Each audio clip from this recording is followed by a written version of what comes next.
بەناوی خی گەورە سڵاوتان لەبێت بەڕێزان. حکوومەت هێرێمی کوردستان نەخشە ڕێگایەک بۆ ریفۆرمی ئابووری ڕادەگەێنێت. ئەمڕۆ لە شاری هەولێر حکوومەت هێرێمی کوردستان نەخشە ڕێگەی ریفۆرمی ئابووری با هاوکاری بانکی نێودەوڵەتی ڕاگەیاند. علی سندی وەزیری پلاندانانی حکوومەت هێرێمی کوردستان ڕاگەیاند دیارترین ریفۆرمەکان بریتین لە ڕاژە و موچە و زیادکردنی داهات و کەرتەکانی دارایی و کشتوکاڵ و بەڕێوەبردن و ئاسایشیا و خزمەتگوزاری و گەشتیاری وزە و گواستنەوە و گیاندن. ئەم پرۆژەی حکوومەت هێرێمی کوردستان لە کاتێکدایە پێشتر دەیان پرۆژەی چاکسازی ڕاگەیەنراوە بەڵام هیچیان لێ سەوز نەبوو. ئەم پرۆژەی حکوومەت دەتوانرێت جێبەجێ بکرێت. بە میواندارێک لە بەڕێزان یاسین مەحموود وتەبێژی یەکێتی وەبەرهێنەرانی کوردستانەوە دکتۆر شێرکۆ دەدەست سەرۆکی لیژنەی سامانە سوشەکان لە پەرلەمانی کوردستان و نیات خالید سەرۆکی بەشی دارایی بانک لە زانکۆی گەشێت پێدانی مرۆی تاوتوی ئەم پرسە دەکەین. سەرەتا ڕاپۆرتێک دەبینی. دەرباسکردنی ئەو دۆخە ئابووریەی هەرێمی کوردستان تێکەوتووە. حکوومەتی هەرێم لە مەراسمێکی فراواندا نەخشەڕێگای ریفۆرمی ئابووری ڕاگەیاند بە ئامادەبوونی ژمارەیەک بەرپرسی حکومی و ناوخۆ و شارەزایانی ئابووری. سەرۆکی حکوومەت ڕاگەیاند کار دەکەن بۆ بنیادنانی ئابووریەتی سەردەخۆ ئەویش لە ڕێگای گرنگدان بە بانکی نێودەوڵەتی و کەرتی تایبەتەوە تا ببن بە پشتێنەیەکی دارایی بۆ حکوومەتی هەرێم.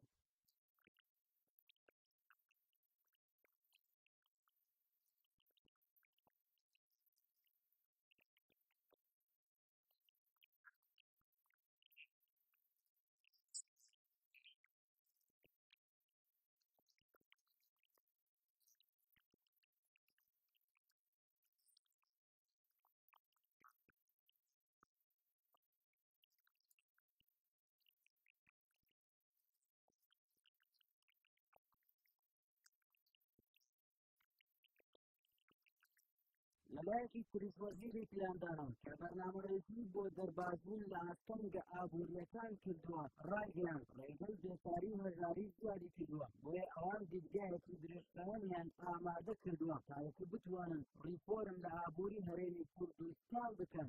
لە پێناو بەرگەوەندی دیکتی و پاراستنی سینی هەزاران کە لە ئێستادا لە بارودۆخێکی خراپدا ژیان دەگوزارێنن.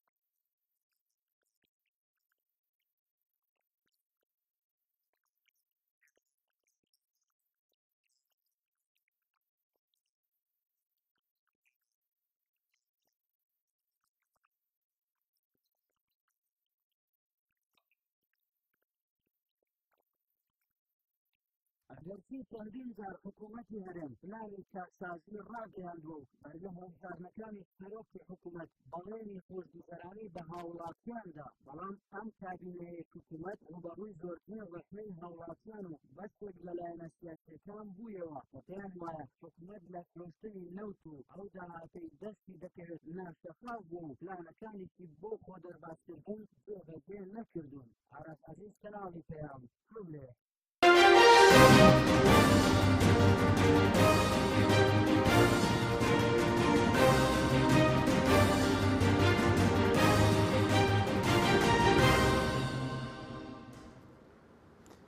دووبارە سڵاوتان لەوێ بە ڕێزان سوپاس بۆ میوانەکانم. کاگیاسنێگە لە بەڕێستانەوە دەست پێ بکەین بەر لەوەی کە بینە سەردۆخی وەبەرهێنان حەزەکەم لەم نەخشە ڕێگایە دەست بکەین کە ئەمڕۆ حکوومەت هێرێمی کوردستان ڕایگەیاندووە تا چەندێک پێ دوایە ئەم نەخشە ڕێگایە دەتوانرێت جێبەجێ بکرێت. زۆر سپاس. دیارە ئەوەی کە ئەوڕۆ حکوومەتی هەرێمی کوردستان بۆ یەکەم جار نەخشە ڕێگای ریفۆرمی ئابووری خستە ڕووی میدیاکان و هەروە خستە ڕووی کۆمەڵانی کوردستان و ئەوەی کە گرنگیش بوو ئێمە تا ئەندازەیەک وەک وەبەرهێنەر دڵمان پێخۆشە بانقی دەولیە. بانقی دەولی سەرپەرشتی هیچ کەیس و دۆسیەک ناکا لە دنیاە ئەگەر دیراسەی وردی نەبێ لەسەری و هەروەها ئەگەر زەمانەتی جێبەجێکردنی ئەو نەخشە ڕێگایش نەبێت کە لە ژێر چاودێری ئەوە ئەنجام بدرێت. هەرچەند دواکەوتنی ئەم نەخشە ڕێگایە بەڕاستی خۆی بە خۆی جێگای پرسیارە بەڵام ئەوشتان لەبیر نەچێتوانێت هۆکاری سەرەکی دواکەوتنەکەی زۆرتر ئەگەڕێتەوە بۆ بانقی دەولی لەبەرەوەی ئەوان آخر جارگەیشتنەوە قەنەعاتەی تر نەخشە ڕێگاکە ڕابگەێنرێ بەڵام ئەوەی کە گرنگە من لەگەڵ احترام و ڕێزما بۆ بەڕێز کاک عەلی سندی ئەوەی کە گرنگە جێبەجێکردنی نەخشە ڕێگاکەیە بە شێوازێکی بیوەرانە و دادپەروەرانە نەک ئەوەی کە قەبارەکەی چەندێکە 200 لاپەڕیان هەر چەندێکە چونکە ئێمە لە هەرێمی کوردستانە ئەوەی کە ئێستا گیرمان خواردەوە بەدەستێوانەیە ئەوەیە هەموو ئەو پلان و پرۆژە و هەموو ئەو بۆچوونە باشانەی کە ئەمڕۆ پێویستە پراتیک بکرێت بۆ ئەوەی حکومت لەم قەیرانە دەرباز بکرێت ئیرادە لەبار نییە ئیرادە نییە یاخود دەستێک هەیە دەستێک هەیە جاری وهەیەتە ناوانێ واکات کە پرۆژە چاکسازەکان جێگای خۆی نەگرێت من یەک نمونەی زۆر بەسی دێم بە جەنابتان لەو بەرنامەوە کە ئێستا دەست پێکەن و لەگەڵ میوانە بەڕێزەکانی ترا قسەی لەسەرەکەن ئاگاتان لێبێ ڕێگری واقعی ئێستا لە بەردەمی ئەم نەخشە ڕێگایی کە ئەمڕۆ حکومەتی هەرێمی کوردستان ئەعلانی کرد چەند خاڵێکە من حەزەکەم بە بەغەبی خەمەڕوو یەکێک لەوانە ئێمە لە هەرێمی کوردستانە ئێستانە ئاشتەوایەکی سیاسی گەورەمان پێویستە ئەگەر هەرێمی کوردستان لایەنە سیاسیەکان کە ئێستانە پێکاتەی واقعی حکومەتەکەی ئەمان پێکێناوە چونکم حکومەت ئێستانە بەداخەوە من ئەم قسە ئەەکەم زۆر جاریش پێم بەڵێن و ئەڵێن بۆ ئاڵێ بەڵام حەقەتا بێ بیڵێن حکومەت ئێستانە شادەماری ئابووری کە پەیوەندی بە کەرتی تایبەت و پەیوەندی بە ئابووری وڵاتەکەمانەوە ئیفلیجە وەزارەتی دارایی شادەماری حکومەتە وەزارەتی بازرگانی پیشەسازی شادەماری حکومەتە وەزارەتی دەستەی وەبەرهێنان شادەماری حکومەتە ئەمانە ئێستا بە وەکالەت ئەڕۆن بڕێوە بۆیە ئەم نەخشە ڕێگای حکومەت ئەگەر ئامانجەکانی خۆی پێکێت لە 100% پێویستە بیر لەوە بکرێتوانێ ئاشتەوایی سیاسی لە هەرێمی کوردستانە بەرقەرار بێت و هەروەها ئاشتەوای ئێستا ئەمەی کە ڕوویدا لە بینی گۆڕان و یەکێتیە لە 125 بۆ 30 خۆی بۆ خۆی بازاڕی زیندوو کردوانێ لە سنووری پارێزگای سلێمانیا بەڵام لە دوای ئەو ئەبێ ئێمە دەستگاکانی یاسادانان لە هەرێمی کوردستانە پەرلەمانە بێ ئەکتیڤ بکرێتەوانێ چونکەم هەندێک لە سیاسەتی ئەم نەخشە ڕێگایە یاخود هەندێک لە بەندەکانی ئەم نەخشە ڕێگایە پێویستی بە دەرچوونی قانونێ مستحیلاتە بەبێ دەرچوونی هەندێک لە قانونەکانی هەموارکردنی هەندێک لە قانونەکان توانێت ئامانجەکانی خۆی پێکێ خاڵێکی تر دەربازکردنی بازاڕ و هەموو سێکتەرەکانی ئابووریە لە قۆرحکاری ئێمە ئەگەر جەنابتان ئێستانە نوسخەی لە نەخشە ڕێگاکەتان لاوە چون هەندێکم بینیوە پێشەوەی لە خزمەت جەنابتان دانیشم هەموو اعتیمادی بانقی دەولی هەموو اعتیمادی حکومەت لەسەر کەرتی تایبەتە ئەبێ وەزارەتی کارەبا زمینەی بۆ سازکەین وەگەوەی کە پێشتر باسمان کرد و بدرێ بە کەرتی تایبەت بە هەموو جۆرێ ئەبێ هەندێک لە دامودەستگاکانی حکومەت دەست بەجێ تەسلیمی دەستی کەرتی تایبەت کرێ ئەبێت هەندێک بوار هەیە کە حکومەت خۆی پێوە مەشغوڵ کردووە تاوەکو ئێستانە بەدەست حکومەتەوە بێ حکومەت وازی لێبێنێ ئایا ئەگەر ئێمە خۆمان بۆ خۆمان حکومەتەکە دەرباز نەکەین لەو وەزعانەی کە پێشووتر تیا بووە کەرتی تایبەت دەتوانێت بە شێوازێکی شەریفانە بە شێوازێکی دادپەروەرانە لە منافەسەیەکی عادیلانە بێتە پێشەوانێ و بەشداری بکالەوەی بێ لە سێکتەرە گرنگەکانی ژیانی خەڵکا بەشداری بکە ئەمە زۆر میما بێ ئاگامان لەوە بێ خاڵێکی تریش بەڕاستی من لێرەوانێ ئەوەش ڕاگەێنم یعنی گرنگە ئێستا لە هەرێمی کوردستانە ئێمە زەمینە سازیەکی واقعی بە جۆرێکە کە ئەحمەد مەحموود من ئەو بتوانین لە واقعی ئێستای بازاڕی هەرێمی کوردستانە دەور ببینین چیتر بەڕاستی نابێت تەنها کۆمپانیاکەی مەلایەسین کە کۆمپانیای بەڕێزە و کۆمپانیاکی فڵانکەس و کۆمپانیاکی فڵانکەس خاوەنی پرۆژە بن تو ئێستا بە دیاری کراولیان کێوە قۆڕخ کراوە بازار وڵی کاکە براگیان ئەوەی کە لە ڕابردووە ئێمە بە چای خۆمانە ئەبینین و ئەوەی لە ڕابردووە کراوە هەر کەسێک تۆزە عیلاقاتی دیبلۆماسی بەقۆت بوو بێت و لێزان بوو بێت و تۆزێک لەگەڵ حیزبێکات نزیک بوو بێت نەک نزیک بوو بێت شەریک بوو بێت شتی حسێ ئیش پرۆژە زۆر باشەکانی کوردستان ئەمڕۆ کە تۆ ئیبینیت ئەوانەی کە پرۆژن ئەمڕۆ لە کوردستانە وایە ئەمە ناشارێتەوانێ مە زۆر قسەی لەسەر کراوە بەڵام من ئەچمەوە بۆ نەخشە ڕێگاکە ئێستا بەڕاستی لە ماوەی ڕابردووە من ئەوە ناشارمەوانێ ئەمە حاشا هەڵنەگرێت کە حکومەتی هەرێمی کوردستان لە هەندێک لە پرۆژە چاکسازەکانی سەری گرتووە و جێی خۆی گرتووە بەڵام ئەگەر تۆ بتەوێت پلانێکی واقعی بێنیتە پێشەوانێ ئەو نەخشە ڕێگایی کە ئەمڕۆ بانگەوازی بۆ کرا و خراڕ و ئەگەر زمینەی بۆ ساز بکرێت و ئەو خاڵانەی کە من بۆ جەنابتم ڕوون کردوانێ تیا بێتە دی دڵنیا دەکەمەوانێ قەیرانی هەرێمی کوردستان قورسە پێ دوایەوە جێبەجێکردن وڵی من گرنگترینیان بەلامەوانێ ئاشتەوایی سیاسی لە هەرێمی کوردستانە چونکەم ئێستا حکومت هیلاکە بەدەست دەرکردنی یاساکان بەدەست دەرکردنی ئەو پرۆژانەی کە پێڵم پرۆژە چاکسازی بۆچی حکومت هیلاکە ئێستا بۆ لە توای ئەوانەی کە لە حکومەتان کارامەنین من لێرەوان ئێستا ڕایگەێنم ئەوانەی کە ئێستا لە حکومەت هێرم ئەوانەی کە ئێستا هەن ئەوانەش کە چوونەتە ماڵەوانەیە کە زۆر کارامان زۆر لێ هاتوون وەزیرەکان ئەتوانن ئیشکەن بەڵام بۆچی ناتوانن چونکێکم تێکچوونی ڕەوشی سیاسی جامیدبوونی ئەو لایەنە سیاسی هەرێمی کوردستان کە بەڕاستی جامد بووە بەڕاستی یعنی ئێمە سیاستمان تەجمید کرد ئەو بۆتە هۆکاری لەسەر حکومەت قورسە ناتوانێت ئیشەکانی وەک پێویست ڕاپەڕێنێ. بەڵێ کەواتە ینی پێ دوایە گەورەترین ڕێگر ئەوەیە کە ئەم پرۆژەیە مەسەلەن ڕێگری سیاسی هەبێ لە جێبەجێکردنی بە دڵنیایوانێ ئێستانا لەواچێت ینی من لە کاتێکا قسە بکەم کە هەرێمی کوردستان بەرەو ئەوە ڕوات خەریکە ئاسۆی ئاشتی لە کوردستانە خەریکە هەڵدێ من خۆم گەشتمەتە ئەو قەنەعاتە زۆر شتیشم وتوە لەو تەلەڤیزیۆنە ئێوایە لە 100 وا دەرچووە بەڵام لەو قەنەعاتەیەم ناگاتە یەک دوو مانگی تر پارتی و گۆڕان و یەکێتی ڕێەکەون لایەنە سیاسەکان ڕێەکەون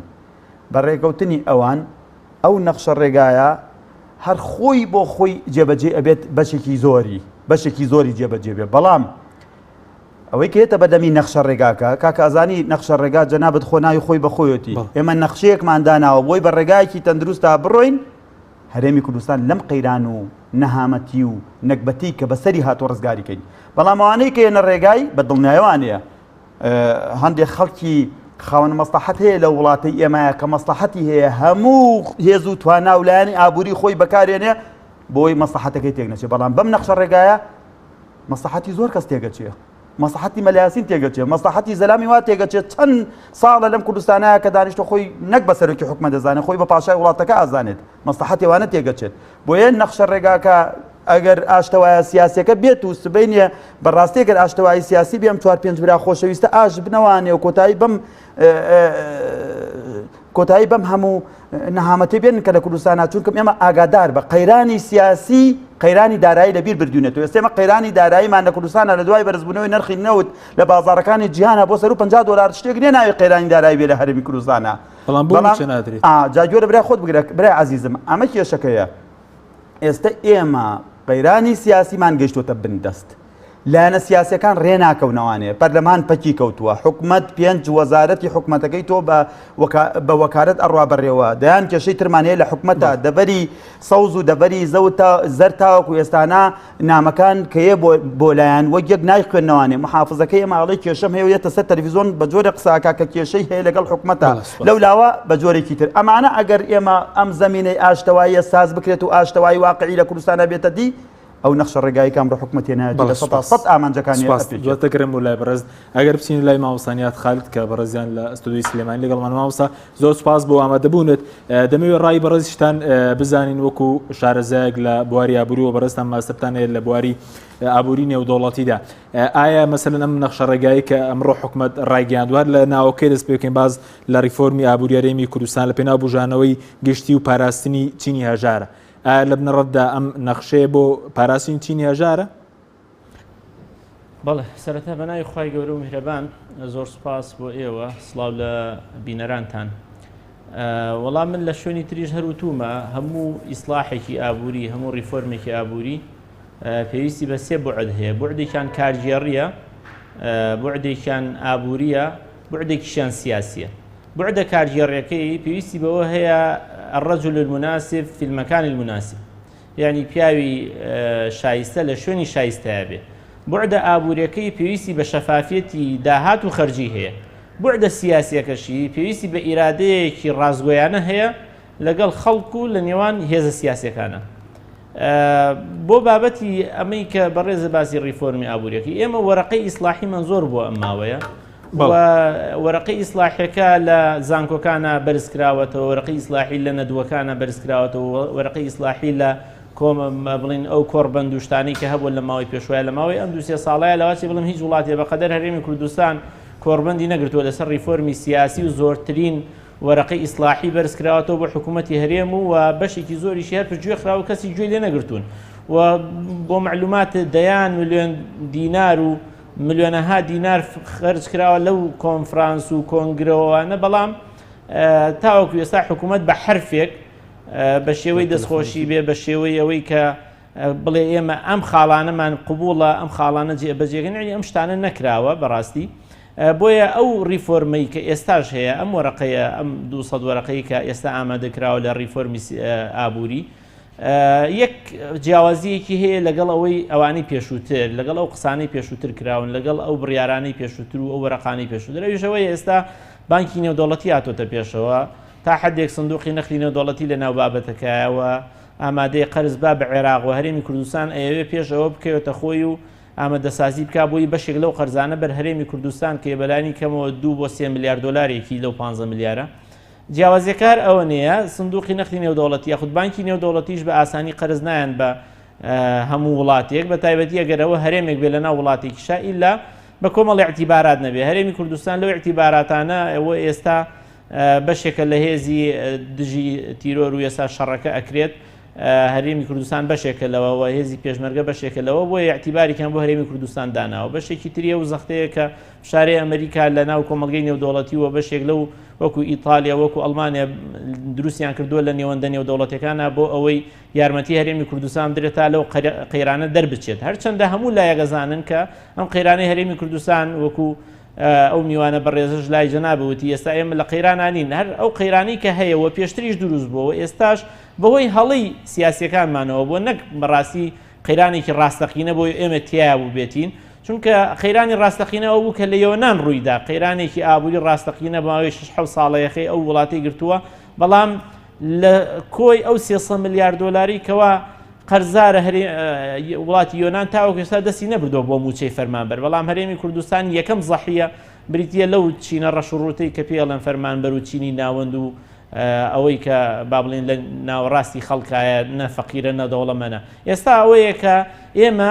ئایا ئەم ریفۆرمەمان پێکرێت و ئەم ریفۆرمە ڕای من چیە لەسەری من ئەڵێم بەڕاستی لە ڕووی ئیداریەوە ئێمە ئیسلاحمان نەکردووە لە ڕووی ئابووریشەوە ئیسلاحەکەمان هەر هیچ نییە چونکە ئێمە نەداهاتە زانین چەنەوە نەخەرجێت چۆن نەتوانی تۆ پێشنیاری چاکەی چۆن نزانی ریفۆرم پێشکەشکەی لە کاتێکا تۆ نازانی داهاتی خۆ یعنی ئەگەر ئەوانیش بزانن نازانی ینی ئەو کەسانی کە پسپۆڕن تۆ ئاشکراو نەکردووە شەفافیەتتیان نییە و ئیرادەیەکی سیاسیش نییە بۆ ئەوەی ئەم هێزە سیاسیانە کۆ ببنەوە لەسەر ئەم ریفۆرمە سیاسیە بۆیە بەلایەنێک ناکرێت تەنها بە حکوومەتی هەرێم ناکرێت چونکە لە پشت حکوومەتی هەرێمەوە دوو حیزبی دەسەڵاتدار هەن ئەم دوو حیزبە بەڕاستی هێزی واقعی کوردستانیان بەدەستە و حکوومەتی هەرێم تەنها ئالەتێکە بۆ هەندێک کاروبەر بەڵێ زۆر باشە کەواتە بەڕێز پێ وایە ئەوەی کە مەلایەسین لێرە باسی کرد مەسەلەی ئاشتەوە سیاسیەکە سەرەتا دەبێت قەیرانە سیاسیەکە چارەسەر بکە یاخود دەبێت ئێمە چاکسازی سیاسی لە هەرێمی کوردستان ئەنجام لە اینجا دەتوانرێت پرۆژە ئابووریەکە ئەو ریفۆرمە ئابووریەکە سەرکەوتوو بێت بێگومان یعنی ریفۆرمی ئابووری ئەبێت ریفۆرمی سیاسی و کارژێڕی لە پشتەوە بێ اینجا سەرکەوتوو بێ یعنی تۆ چەندێک داهات زیاکەی چەندێک پارە بێتە خەزێنەی حکوومەتی هەرێمەوە ئەگەر بێت و هەروەکو جاران خۆ ئێمە لە پارەمان کەم نەبووە چەند ساڵە لە ماوەی 10 ساڵ 15 ساڵی ڕابردووە هەرێمی کوردستانێکێک بووە لە خەزیێنە هەرە دەوڵەمەندەکانی ناوچەکە و پارەیەکی زۆر هاتۆتە ئەم خەزیێنەیەوە بەبێ ئەوەی ئەو کەسانی کە سەرپەرشتیان کردووە بزانن چۆن سەرفەکەن و حساب بۆ با بڵین مەسلحەتی داهاتوی کۆمەلگا و ئەوەی پێڵەن تەنمی مستەدامە جیلی داهاتوو حسابی بۆ بکرێ و ئەوەی ئێستا ئەو واقعی ئێسامەتی کەوتون ئەو هەڵە کارگێڕی و سیاسیانەیە کە کراون واتە مۆزوعەکە مۆزوعی ئەوە نەبووە داهاتمان نەبووە مۆزوعەکەەوە نەبووە خەرجیمان نەبووە ئێمە داهاتیشمان نەبووە خەرجیشمان کردووە بەس ئایا داهاتەکەمان چۆن پیا کردووە خەرجەکانیشمان چۆن خەرج کردووە ئەمە گرنگە بەڕاستی ئەوەش پەیوەندی بە چیەوە بوعدە کارگێڕی سیاسیەکەیەتی کە ئێمە لە هەردووکیا فەشەلمانێناوە بەڕاستی و ئەگەر هەر لە هەمان لەسەر هەمان ڕیتم بەردەوام بین ئێمە هەر بێگومان هەر بە هەمان ڕێگای جاران ئاڕوینەوە ئێمە ئاسایەکی سحریمان پێ نیە ئێستا بتوانین وڵات تەنانەت ئەگەر بێت و سێ هێزی سیاسیش کۆ بنەوە لە هەرێمی کوردستانە ئەبێ لەسەر ئەو پرسە چاکسازیە کۆ بنەوە نەک لەسەر ئەوەی یەکتری ئاشتنەوە دەست لە ملان یەکتری بن و دژی مەساڵحی هەوڵاتیان بەڵێ سوپاسم دواتە گەرم بۆ لای بەڕێستان ماوەسەنێت کاک دکتۆر بەڕێزیشتان بەخێر بێن سەبارەت دەمەوێت ڕای بەڕێستان بزانین سەبارەت بەم ریفۆرمەی کەمڕۆ حکوومەت ڕایگەیاندووە کە باز لە پاراستنی هەژاران دەکات یعنی سەرنجدان چیە وە بۆچی تەنابەت تەنیا حکوومەت ڕایگەیاندووە پەرلەمان و لایەنەکانی تریج ڕۆڵێکیان لەو ریفۆرمەدانی بنای خۆی بەخشندەوە میهرەبان دیارە بێگومان ریفۆرم کە باس لەوەکە کە ریفۆرمی ئابووری وەکو عملیاتێکی نەشتەرگەری وایە کە ئەبێ کەشوهەوای گونجاوی هەبێ و ئەبێ بە شێوازێکی پرۆفشناڵ و زانستی بێ و ئەبێ واقعی بێ لە هەمان کاتە بۆی کە باس لە تیۆری و قسەی ناو کتێب نەکە بەڵکو شتێک بێ لەسەر ئەرزی واقعەوە هەڵقوڵا بێ و بالفعل برینە جەزری و استراتیجیەکانی هەرێمی کوردستان لە ڕووی ئابووریەوە دەستنیشان بکە. ئەم بەرنامەیە لە هەموو حاڵەتێکە لەبەرەوەی کە بانقی دەولی و نەتەوەیە گرتوەکان و چەند ڕێکخراوێکی ئینتەرناشناڵی تر لەسەر خەتن لەگەڵیا ئەتوانی بڵێ لە فەوزا باشترە و ئەتوانی بڵێ هەنگاوێکە ئەوەی لەسەر کاغەزە ئەوەی لەسەر کاغەز نووسراوەتەوە شتی باشی تایە، بەڵام خۆی گرفتەکان خۆی لەویان نییە، واتە گرفتەکان لەویان نییە کە لەسەر کاغەز چی ئەنووسرێ، گرفتەکان لەوایە چی جێبەجێ ئەکرد لەسەر ئەرزی واقع، ئەو ئێرادەیی کە ئەمە جێبەجێ بکە، ئەو قووەتی کە ئەمە جێبەجێ بکە. مەسەرم بۆ نمونە با باس لە بەشە پەرلەمانەکەی بکەم. ڕیفۆرم چۆنەکەی بەبێ پەرلەمان؟ چۆن ڕیفۆرم ئەەکەی بەبێ پەرلەمان؟ واتە یاسای تازەت پێویست لە کێوە دەریەکەی کە پەرلەمانت کارانە بێ، تعدیلی یاسای کۆن بکەی لە کێوە ئەیکەی ئەگەر پەرلەمانە. بۆ نمونە باج تۆ لە ڕیفۆرمەکەیە هاتووە ئەڵێ داهاتی ناوخۆزیاکەینەوە لە ڕێی سیستمێکی باج و دەرامەتی تازە و ئەو جۆرەشتانە. باشە ئەمە پێویستی بە تعدیلی قانونی کۆنە، پێویستی بە دانانی قوانینی تازەیە بۆی کە تۆ بتانی ئەوە بکەی کەوابێ بەبێ پەرلەمان ناتوانانی تۆ ڕیفۆرم بکەی. بەڵێ هەروە هەر چۆنێک بێ وەکو دواکەوتوترین وڵات لە عالەمە لەوانەیە بتوانی، بەڵام بەبێ بە شێوازی سیستماتیکی ئەبێ پەرلەمان ڕەقیب بێ، ئەبێ پەرلەمان نەکرد بۆ عدە تەشریعەکەی واتە لە ڕووی یاساییەوە بۆ ئەم جۆر ڕیفۆرمانە، بەڵکو لە ڕووی ڕقابیەوە پەرلەمان چاودێر بێ لە تەنفیزە خەلەلێک ڕوویدا لێرە و لەوێ پەرلەمان بێت هاواری لێ هەڵسێ و بێ ئەوەی کە پێویستە بۆی بکە لەگەڵ حکوومەت. لە ڕووی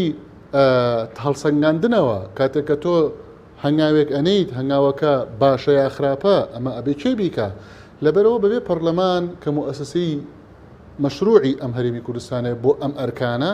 ڕیفۆرم هیچ معنایەکی نابێ. حکوومەت نابێت تەنها خۆی مشەڕع بێ، خۆی چاودێر بێ، خۆی ڕەقیب بێ، خۆی جێبەجێ کار بێ، خۆی هەڵسەنگێنەر بێ، خۆشی حاکم بێ، خۆشی قەزاوەت بکە. ئەمە بەڕاستی ئەوەی کە یعنی لە ڕووی علمیەوە شڵەژاوێکی ڕوونە. لەبەرەوە بە ئومێدی ئەوەی کە من بەش بە حاڵی خۆم لەگەڵ هەموو شتێکام کە پێوترێ ڕیفۆرم و ئیسلاح بەمەرجێ واقعی بێ، بەمەرجێ استراتیجی بێ، برینە جەزریەکان بگرێتە ئەستۆ و معالەجاتی واقعی و زانستی بۆ دیاری بکە. بەڵام ئێستا لە هەرێمی کوردستانە ئەوەی کە ئێوێ ڕیفۆرم بکە ئەی بۆ ناتوانێت پەرلەمان کارا بکاتەوە، ئەوەی کە ئێوێ ڕیفۆرم بکە ئەی بۆچی چەند ساڵە نەیکردووە، بۆ نەیکردووە. ئێستا کە ئەوترێ با پەڕێکی تازە هەڵێنەوە بەڵێ باشە ئێمە هەمومان لەگەڵ ئەویان چونکە چارمانی هەربێ پەڕی تازە هەڵێنەوە و هەر ئەبێ بچینن، بەڵام ئەبێ ئەم هەنگاوانە بسەلمێنرێ کە ئێرادە هەیە بۆ جێبەجێکردنی، بسەلمێنرێ کە بەڵێ ئەگەر کەسی گەورە تاوانبار بوو و مەلەفی گەندەڵی هەبوو سەروەری یاسا کە یەکەم هەنگاوی ڕیفۆرمە کە لە یاسا مهمترە پێوترێ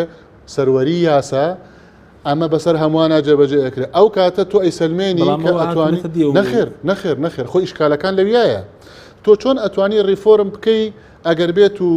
گەورە سەرمایەدار کە سیاسیشە لە هەمان کاتە و بڕێردەریشە لە هەمان کاتە و قووەتی ئەوە نییە کە بەڕۆڕووی ببیتەوە بیوەستێنی لەژێ خۆیان بڵێ نابێ بڕیاردەری باڵای وڵات بازرگان بێ و سەرمایەدار بێ و لە هەمان کاتیشە قازی و حاکمیش بێ بەسەر خۆیان. ئەمە چۆن چارەسەرەکەی؟ ئەگەر سەلماندت ئەتوانی چارەسەری ئەوە بکەی معناوە ڕێگات کردوتەوە بۆی کە عملیاتەکە بکرێ نەشتەرگەرەکە بکرێ. بەڵام ئەگەر شتە چەق بەستووەکان هەروەکو خۆی مایەوە تۆ نەتوانی گەورە و بچوو یەکسان کەی لە بەردەمی یاسایە، تۆ نەتوانی ڕاستە من ناڵێم باسیشتی میسالی ناکەم بڵێم ئەبێ هەموو یەکسان بێ 100% نە ئەڵێم بیگەنە ڕێژە تەبیعیەکەی خۆی. ئەگەر تۆ نتوانی ئەمانە بکەی معناوە تۆ ناتوانی نەشتەرگەریەکە بکەی کە نتوانی نەشتەرگەریەکە بکەی بێگومان ڕیفۆرم ڕوونادا و دەرەنجام جەستەکە زۆر باشە. ئەگەر بە کورتی قسە لەسەرەوە بکەین ئایا حکوومەت بە پارە ینی ئایا بەجددیانی بانکی نێودوڵەتیە یاخود شارەزایانی بانکی نێودوڵەتی ئەم ئەوەی کە لەگەڵ حکوومەت کردی اینجا ئایا خۆبەخشانە هاوکاری هەرێمی کوردستان دەکات خو لە بەرامبەر بڕێک پارە هاوکاری هەرێمی کوردستانەکە بانکی نێودوڵەتی؟ پرسیارێکی زۆر گرنگە دەستخۆشیت لێ یەکەم ئەبێ پرسیاری ئەوە بکەین لەگەڵ تەقدیرمانە بۆ ئەو دەستگا ئینتەرناشناڵ و نێودەوڵەتیانەی کە هاوکاری هەرێمی کوردستان ئەکەن و ئەیانەوە بێنە پێشەوە کە بەڕاستی ئەوە شتێکی مهمە و نەوعیە و گرنگە و چاکە. بەڵام ئەبێ خۆمان هوشیار بین بەو چارەسەرانەی کە ئەوان بۆمان دیاریەکەن بە معنای ئەبێ چارەسەرەکان لۆکاڵی بن ئینجا زانستی بن یعنی ئەبێ واقع ئەوەی کە چارەسەرەکە دیاریەکە ئەبێ لە واقعی ئێرە تێگەیشت بێ چونکە ئەزمەی اقتصادی و ئەزمەی ئابووری لە زۆرێک لە وڵاتانی دنیاە استیغلال کراوە بۆ ئەوەی کە لە ڕێی هەندێک لە مؤسساتی ئەنتەرناشناڵانەوە زەرەری درێژخایەن بدرێت لە مەساڵحی ئەوڵاتە لە قازان جیزل هێزەکانی دنیا ئەبێ وەریابین نمونەیە بێنمەوە لەسەرەوە غابەتی ئەمەزۆن گەورەترین دارستانە لە جیهانە ئەما کاتێک کە بەرازیل کەوتە ئەزمەی اقتصادیەوە یەکێک لە طرحەکان کە بۆی کرا بریتی لەوەی کە غاباتی ئامازۆن بفرۆشێ دواتر بۆیان دەرکەوت سلبیاتی ئەم مەوزوعە چییە لەبەرەوە ئەوەی کە ئەمێ بڵێم ئەوەیە ئەبێ وریابین هەموو حلولی مستەورەت کە لە دەرەوە هاوردە ئەکرێ مەرج نییە یعنی دەردی هەرێمی کوردستان کاریکا بۆیە بێ مامەڵەکردن لەگەڵ حل لە زانستیەکان لەگەڵ چارەسەرەکانی ئەم ڕێکخراوە ئەنتەرناشناڵانی کە دێن کە زۆریان بەدڵسۆزیەوە دێن و هەندێکیشیان بە بەرنامەی دەرەکیەوە دێن ئەبێ وریابین خۆمان فلترێکمان هەبێ مەسلحەتی گشتی و بەرژەوەندی گشتی تیا بە شێوازی زانستی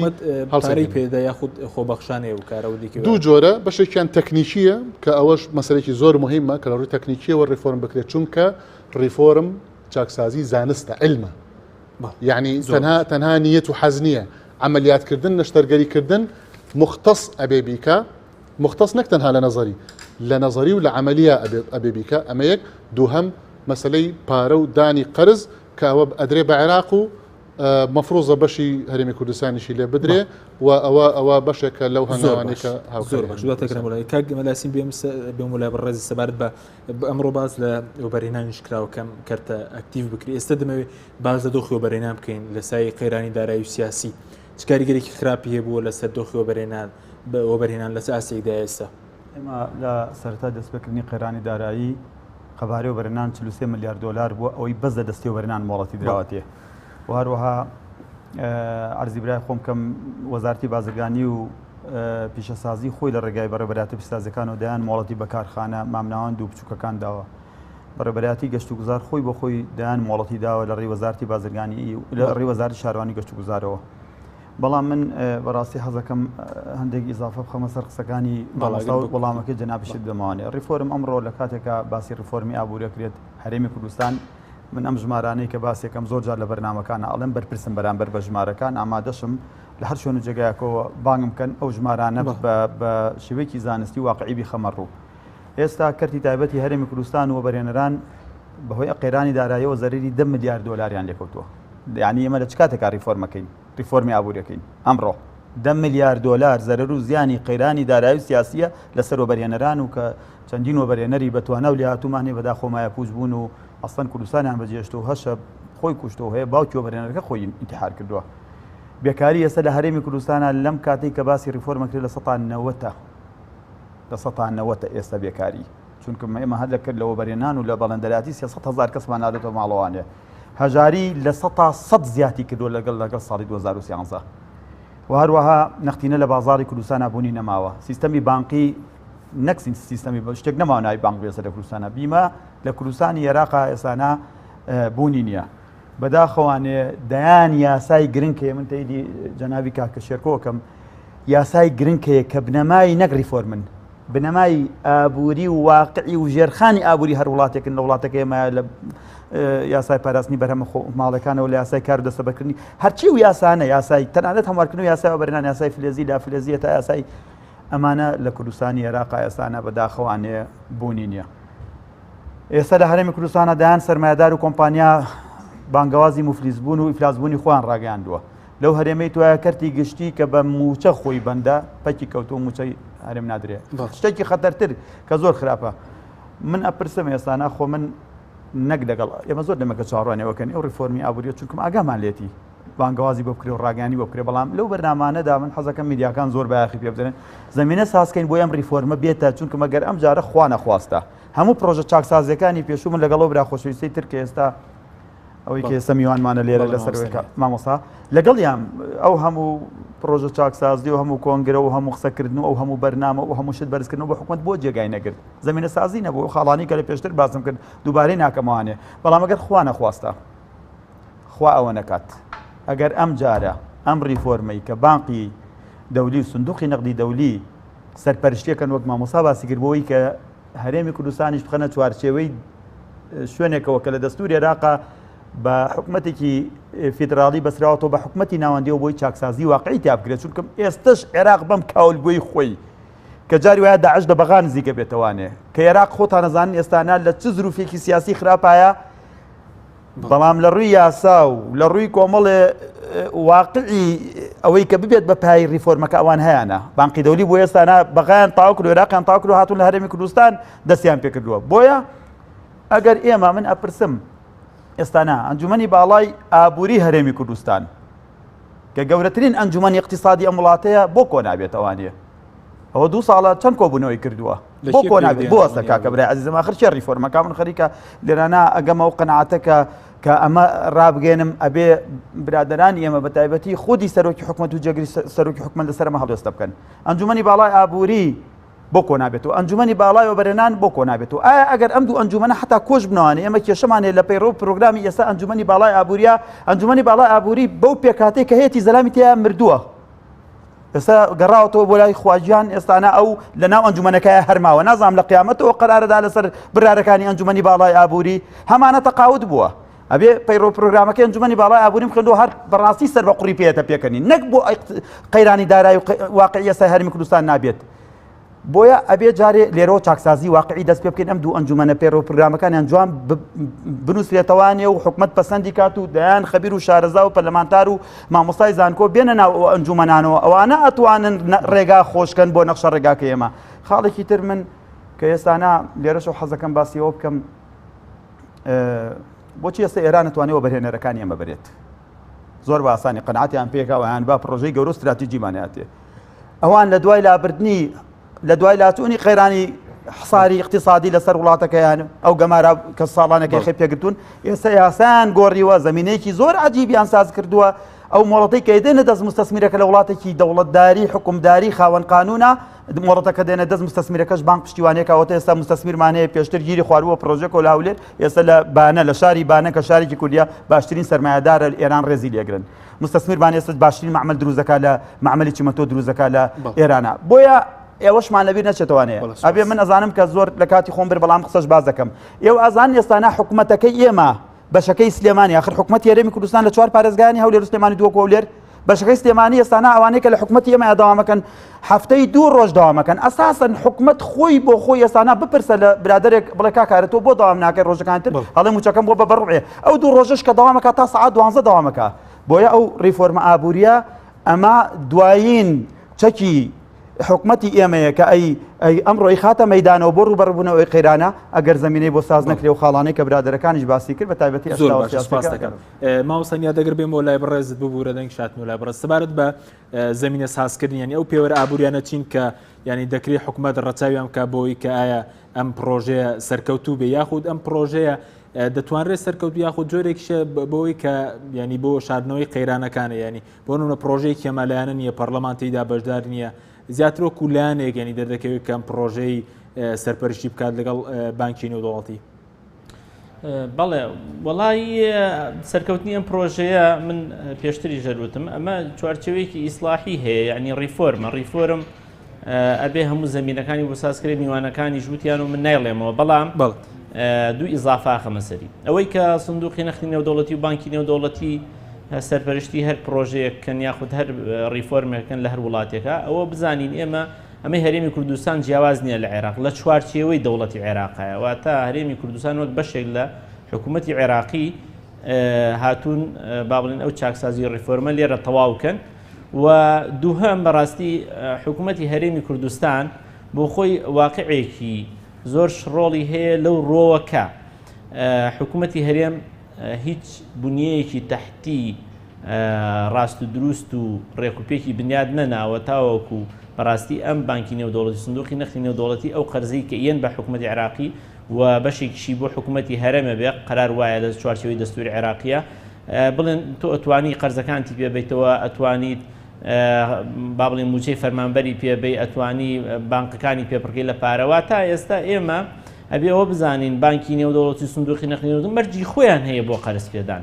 و ئەو ریفۆرمەی کە ئێستا ئەوان بەس وەکو مستەشار هاتوونە ئەم ریفۆرمە نەک وەکەوەی کە بڵێن بەشێک لەو قەرزە یەکسەری بخەنە ناو گیرفانی حکوومەتی هەرێمەوە بڵێن فەرمونون ئەمە 3 میلیارد دلار و خۆتان چی پێکەن و لە چوارچێوەی ریفۆرمەکە واتە ریفۆرمەکە شتێکی جیاوازە لە قەرز پێدانەکە بەڵام قەرز پێدانەکە مەرجێکی بریتیە لەوەی کە ئەبێ ریفۆرمی ئابووری بکەی ئەو کاتە ئینجا قەرز پێدەن قەرز پێدانەکەی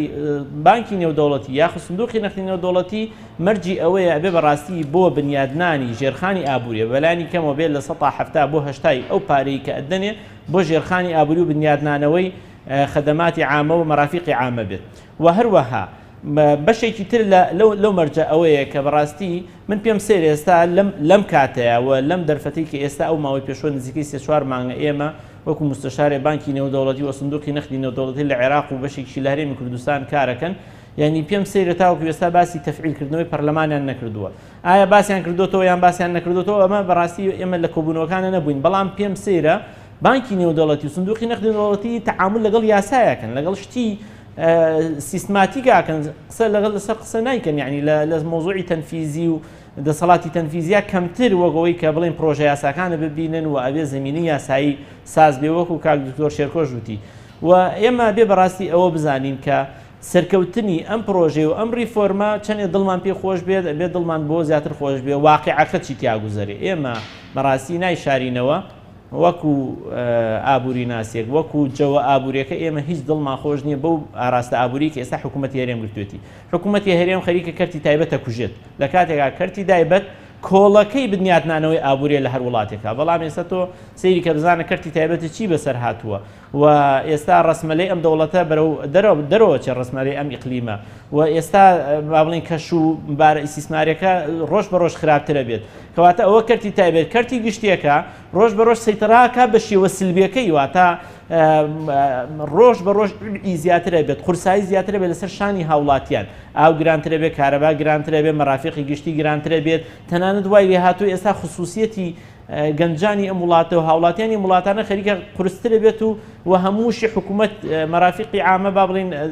ئەوەی کە پێڵێن کەرتی گشتی دەستی بەسەراگرێ بۆ ئەوەی شتێک داهات زیاکە لەم لاوە خەرجەکانی نازانین بۆ چۆ ڕوا لەو لاوە داهات زیاکە ئەم داهاتە زیانە بۆ چۆ ڕوات ئەو نەوتە زیایی کە ئێستا فرۆشرێ و ئەو پارە زیایی کە ئێستا لە داهاتی نەو دەستمانەکەی بۆ چۆ ڕوا ئێمە هیچمان لێ ڕوون نییە لەبەرەوە بەڕاستی من ئێستا هەرچەنە حەق نییە بسمەوە تەداخولە سیاسیەوە بەڵام پێم سەیرە بێدەنگیەکی زۆر ترسناک هەیە لە هەرێمی کوردستانە ئەم بێدەنگیە حەقی وا دەسەڵاتدانەرنی هەرێم لی بترسن ئەمە بێدەنگیەکی هەروە سادە نییە خەڵک ڕۆژ بە ڕۆژ بەرەو خراپبوونە چێت کاک مەلا یاسین باسی کرد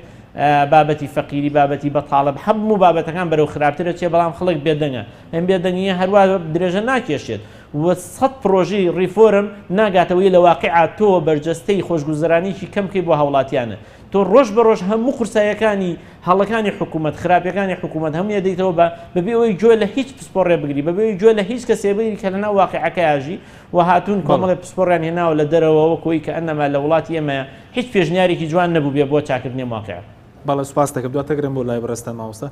کاکتۆر شێرکۆ ئەگەر بینێ سەر ئەوەی کە ئەم چاکسازی کە پێشتر حکوومەت کۆمەڵێک چاکسازی ڕاگەیان بڵێن پاشەکەوتی مەسەر شانی خەڵکی هەژار و کەم دەرامەد بوو ینی ئێستاش باز لە زیادکردنی باج و ئەوانە کراوە دووبارەیان لەسەر شانی خەڵکە هەژارەکە نییە بۆ ینی ریفۆرمە بۆ لە سەڵاتدارانیشە خۆی شتێک هەیە کە ئەبێ ڕوونی کەینەوە ئەویش ئەوەیە کاتێک کە تۆ جستەیەکت بۆ هێنن ئەم جستەیە ئەوەندە زەعیف بووە لەوانەیە تەحملی عملیات و نەشتەرگەری نەکە ئەبێ جارێ فریای بکەوی قومە ئاوی بیتێ وەکو مەرحەلێ تاوەکو تۆزێ ئاهەیهی تیاگەڕێتەوە و دواتر وردە قووەت پێیا بکە بتوانی نەشتەرگەریەکەی بۆ بکەی مەرحەلەیەک هەیە پێش مەرحەلەی ریفۆرم پێوترێ مەرحەلەی نەقاهە بە معنای ئەوەی کە ئەو کەسە ئەبێت تەمهیداتی بۆ بکرێ و لە مەرحەلەی مردن دەربهێنرێ بەرەو مەرحەلەوەی کە ئاهێکی پیا بگەڕێتەوە لە هەرێمی کوردستان ئێستا کۆمەڵگە کەرتی تایبەت سەرمایهداران وەبەرهێنەرەکان و طبقەی فەقیر طبقەی بێکارەکان چین و توێژەکانی کۆمەڵگە ئەمەندە هیلاک بوون ئەمەندە لاواز بوون پرۆسەکە ئەمەندە سستی پێوە دیارە کە لەوانەیە ریفۆرم ئێستا ئەمەلیاتی نەشتەرگەری بۆ بکەی تەحملی نەکا وەکوی تۆ بۆ جستێکی زۆر لاواز بێ نەشتەرگەری بۆ بکەی دەرەنجام تەحملی نەکا ئەم ڕێکخراوانە یا بڵێن ئەم شتە تیۆریانە کاتێک کە بە نەزەری دێت ئەڵێ باج بەرزەکەینەوە ئاخر قەی ناکە تۆ باج بەرزەکەی دۆزە کێ بەرزەکەیتەوە لەسەر فەقیرەکە بەرزەکەیتەوە زەریبە لەسەر هەژارەکە بەرزەکەیتەوە لە کاتێکا تۆ بە مەلاین دۆلار لە ڕێی گەندەڵیەوە ئەڕۆە ئەیکوا سیستمی بەرەنگاربوونەوەی گەندەڵی و گێڕانەوەی دنیایەک پارە لە ڕوانگەی کۆنتترۆلکردنی گەندەڵیەوە لە بوارە جاجیەکان لە گومرگەوە بیگرە هەتاوەکو نەوت و سامانە سروشتەکان ملیۆنەها دۆلار لەویا بە هەدەر ئەڕوا بە اعترافی حکوومەت خۆی ئەوە کۆنتترۆل ناکەی یا بەرنامە دانانەی بۆ ئەوە بەشێک نەبێت لە ریفۆرمی ئابووری بەڵامی باج زیاکەی لەسەر طبقەی فەقیر و هەژاری ئەو خەڵکە بۆیە ئەلەوە مەترسیەکەی من ئەلەویا بوو کە باسم لەوە کەوتم حلولی تیۆری و نەزەری لە ڕوانگەی ئەو ڕێکخراوانە من 20 ساڵی تەمەنم لەگەڵ ئەو ڕێکخراوانەوە دەوڵەتیانەیە کارم کردووە وەکو خەبیری تەنمیە اقتصادی ئەوەی کە ئەمڕۆ تەرەحیان کردووە هیچ ئیضافێکی تیانە لەسەر ئەو حلولە لۆکاڵیانەی کە لێرە بەدەستی کوردستانیان و پسپۆڕانی کوردستان دیاری کراوە جامە بەسم ئەوەیە مەترسیەکە لەوەیە کاتێک کە تۆ دێی ئەو حلولەی کە بۆ ئەوروپا و بۆ غەرب مەسەن بەکارێنێ ئەڵێ مەسەرەن من دڵنیام ئێستا بانقی دەوڵێڵێ باج زیاکە داعمی بنزین و سوتەمەنی و وەقود و ئەو جۆرەشتانە مەکە وەکو حکوومەت طبعا ئەو کاتە نرخی سوتەمەنی و شتەکان بەرز دەبێتەوە لەبەرەوەی کە دعم حکوومەت داعمی ناکە ئەو کاتە باج بەرز کە باج بەرز بۆ مامەڵەکەمە بێتەوە کە مامەڵەکەم بۆوە عقارات سعری دابەزێ و عقارات کە سعری داب یعنی سلسلەیە کە منزومەیە کە ئەم اقتصادداری نییە یعنی هەر نەختیەوە پارە نییە حلولی واقعی ئەبێ بێتەکایەوە و ئەبێ حکوومەتی هەرێمی کوردستان بە ئاگا بێ لەوەی کە ئەم جەستەی کە ئەوێ ئەمەلیاتی بۆ بکە کە من لەگەڵ ئەوەیان کە ڕیفۆرم بکرێ بەڵام ئەبێ وریابێ ئەبێ ڕیفۆرمەکان تەحمل بکرێ ئەبێ چاکسازیەکان جەستەی کۆمەڵگە بتوانێت لەو ریفۆرمەدا ریفۆرمی تێدا لە مەسلەی داهاتی نەوت لە مەسلەی خاڵەسون و داهاتی خاڵە سنووریەکان یاخود ریفۆرمەکە زیاتر لەسەر هەژارەکەی ئەوەیە قسەکە یعنی ئێستا لەو بەرنمەیە کە باس کراوە کوا باسی سیستمی بەرەنگاربوونەوەی گەندەڵی لەکوایە تیانە باسی داهاتی نەوتوانش نەکراوە کە دەبێت هەر خۆی بەرەنگاربوونەوەی گەندەڵی هەموو سەکتەرەکان ئەبێ بگرێتەوە ئەبێ بە سیستمیش بەڕەوڕی بێتەوە تەدقیق و وردبینی و ئەو چاودێری و ئەمانە تیانە کاراکردنی دیوانی چاودێری دارایی و تەدقیق وردبینی بۆ داهات و خەرجی حکوومەتی هەرێمی کوردستان کەەوە قانونە ئەبێ جێبەجێ بکرێ لەو ڕیفۆرمەیە نییە باشە چۆن ڕیفۆرمی ئابووری ئەەکەی بەڵام دیوانی چاودێری دارایی لە هەندێک گۆزارەتەوە ڕێی لێ ئەگیرەکە بڵەکەوتەکانی وەکو نەوت ینی ئەو ریفۆرم بۆ نەوت نییە نەوت لەسەری ئەو ریفۆرمەوە تیدایە بە ئیشارەت بەڵام وەکو ئەوەی کە بەرنامە و پلانی ریفۆرم لە سەکتەری نەوت و سامانی سروشتی لە هەرێمی کوردستانە بەدی ناکرێت بەڵە سوپاس دەکەم کە مەلاسین زۆر بە کورتی ئەگەر بەڕێزیش باز لەسەرەوە بکەی کە ئایا ئێستا ساڵێکی ڕەشە بۆ بەرهێنە دۆخی بەرهێنە زۆر خراپەوەتن و بەرهێنەر ئیفلاسی کردبووی و قەیران دەرەویسی من شارتم پێکرد کاکەبرا لە بەرنمەکەیە بەداخەوانێ کردی و بەرنان پەکی کەوت و مامۆستاش باسی کرد وەبەرهێنەکان هیلاکن وەبەرهێنە زۆری باشەکان هیلاکن بەڵام من هەر حەزەکەم بەرنمەکە تۆزێ خۆشترکەم دووسێشتی زۆر گرنگ ماوە بیڵێن ئێستا هەرێمی کوردستان ئەم قەیرانانەی کە یەخەی پێگرتووە و ئیتر بەڕاستی چۆنەڵ کورد دەڵێ ئەوەی عیب نەماوە ئێمە لە خۆمان و لە ژیان و لە گوزەران و لە هەموو واقعی ئێستا هەرێمی کوردستان دەرنەکەوێت بەڵام ئەوەی کە من تێگەشتم و تۆزێکی دیراسەی ئەو نەخشە ڕێگایان کردووە ئامانجی نەخشە ڕێگا کە ئەمەیە ئەخۆی ئامانجەکەی ئەمەیە چونکەم سندوقی نەقدی دەولی دەستیم بە ئیرادەی هەڵە نابێت تر کورد ئەیکە هەر کەسێکیکە ئەوان شتیوان ناکەن ئامانج بەرزکردنەوەی داهاتە کەمکردنەوەی خەرجیە و شەفافێتێکی واقعی بە تایبەتی مەسەلەی نەوت کە ئێستا لە کوردستانە نەوت و غاسکە لە کوردستانە باسێکرێت بەڵام من ئەپرسم ئێستا ئێمە ئێستانە لە هەرێمی کوردستانە کە باسی ریفۆرمەکەین ئەو سێکتەرانەی کە بناغە و سەرچاوی داهات و دارایین لە هەموو جیهانە لە جیانە تەنها سێ سێکتەر هەیە وڵاتەکانی گیان ئەمڕۆ احتیمادێکەنە سەر بۆی داهاتی خوانی پێبەرزکەنەوانێ کشت و کاڵ پیشەسازی گەشتیاری ئەمانە زۆر گرنگن ئەمانە پاییز ژێرخانی ئابووری هەر وڵاتێکن ئێمە بەداخەوانەیە ئەم سێکتەرانە مردوون نەگ مردوون یعنی بە بۆچوونی من بە بۆچوونی من ڕۆحیانتیانە بە بۆچوونی من هەرچەند من لێرەوە پێشم ناخۆشە لەم بەرنامەیە باسێکم لە زۆر بەرنامەیە باسم کردو وەزیری کشت و کاڵ دووسێ سیاسەتی بەکارێنا زۆر بەدڵم بوو خۆی بۆ گەڕاموانێ مەسەلەن وتی 250 دیناری خستە سەر میوە بەس بۆ ئەوەی تۆزێ بەرهەمی خۆماڵیزم بێتەوە چونکم گەورەترین کێشەیەمەوە ئێمە یاسای پاراستنی بەرهەمە خۆماڵەکانمان نییە یاسای پاراستنی وەبەرهێنەری نیشتیمانیمان نیە بۆیە هەمومان بە یەکجارتیا چوون کاکە برا بۆیە ئەگەر ئێمە ئەم بەرنامە و ئەم نەخشە ڕێگای کە حکومەت دایناوە ناوی ریفۆرمە من نازانم ریفۆرم خۆی بۆ خۆی واتاکەی ئەوەیە بێت تۆ هەندێشتی خراپەیەکە وڵاتەکەتی کاول کردو لای بەری بەرنامە و یاسای تازە بێن تۆ چەک من تێدی مامۆستاکەم ئەگەر پەرلەمان ئەکتیڤ نەبێتەوە زۆر زەحمەتە بەڵام معقولە کاکە لە هەرێمێکە ئێمە باسی ریفۆرمەکەین پرتەقاڵ لە دیالەوە ئێستا ئێران ئەم ساڵ پرتەقاڵی دیالەی هەمی کڕی ئەیکەنەوە ناو قوتوانەوە نێرنەوە بۆ هەرێمی کوردستان ئێمە معقولە ئێسانە گەرم لە کوردستانە بڕوا بیکەن بە نان و بینێرنەوە بۆ ئێمە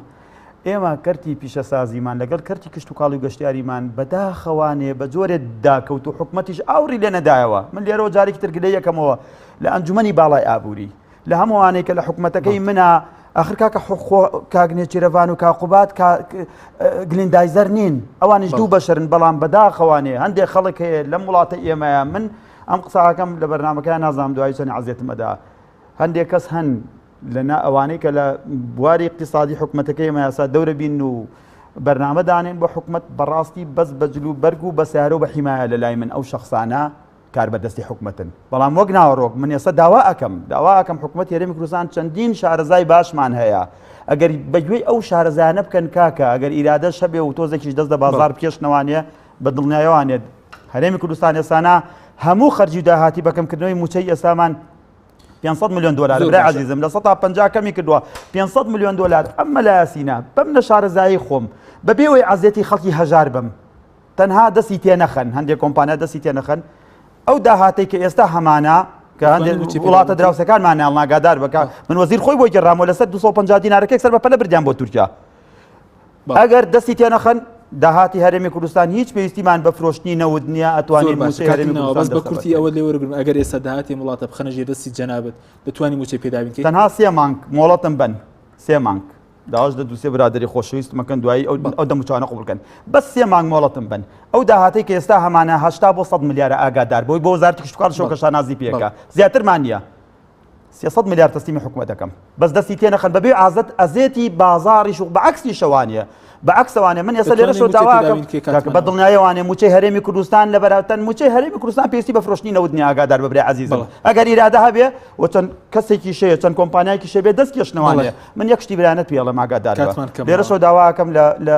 لێرە داواکەم لە هەندێک وەزیرەکان کە بەس مەسئول یەکەم ئەوانن ئەو وەزیرانێکی ئێستانە مەسئولی ژێرخانی ئابووری وڵاتەکەمانن بەبێ ئەوەی کە بترسن لە وەزیفەکەیان با بەردەوام بن لەسەر و چاکسازیانی کەیانەوێت کەک مامۆستانیات ئەگەر بگرن و لای بەڕێزت